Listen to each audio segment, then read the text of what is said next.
अस्सलाम वालेकुम friends, welcome back to my channel. Today we are going to discuss how to make notes, यानी आज हम सीखने वाले हैं नोट्स पैटर्न।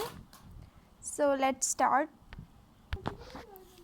नोट्स बनाने के लिए सबसे पहले आपके पास मटेरियल रिक्वायर्ड होना चाहिए, यानी वो चीज़ें जो आपने यूज़ करनी है, like your pen, your pencil, your marker, scale, ये सब चीज़ें जो आप यूज़ करने वाले हैं। Second, the basic thing that you require कि आपने एक्सपेरिमेंट नहीं करना नोट्स पे बिल्कुल भी।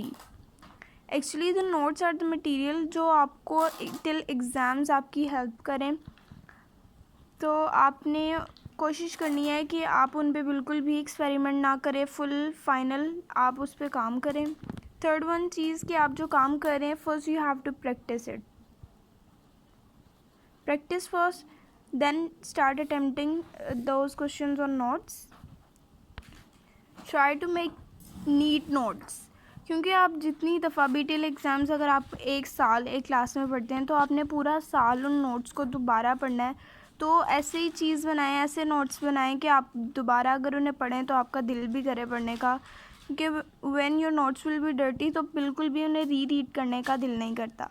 The last thing, you must do presentation on them. अगर आपके पास इतना टाइम नहीं है कि आप प्रेजेंटेशन कर सकें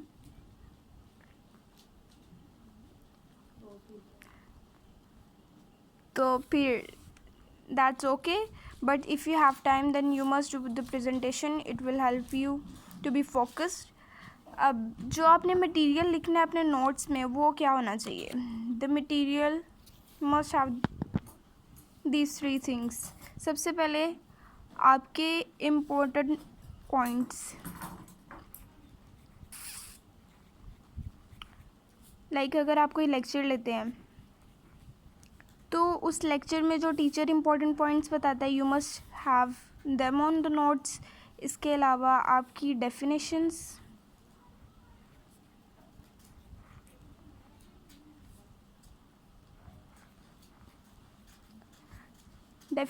होनी चाहिए नोट्स में। और the third most important things, questions what you are going to practice, या जिनके लिए आप नोट्स एग्जैक्टली बना रहे हैं।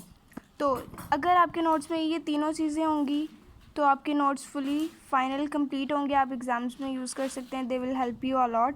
Remember one most important thing कि आप नोट्स जब भी बनाएं ऐसे बनाएं कि आपको दोबारा बुक की ज़रूरत ना पड़े, क्योंकि अगर आप बुक वाला मटेरियल अपने नोट्स में अपने हाथों से लिख देंगे तो till exams I make you sure कि आपको वो नहीं भूलेगा। यहाँ पे मेरे पास एक डेमो है। I have taken chapter number 1 of 9th class of maths book.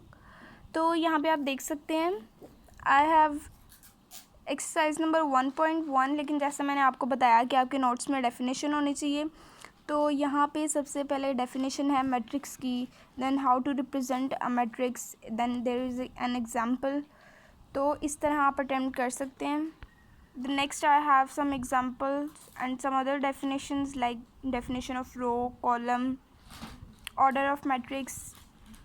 You can see here I have examples over here. Equivalent matrix. अगर आपके पास यहाँ पे मेरे पास important points नहीं थे तो definitions के बाद I have started to attempt exercise which include some questions. You can attempt like this.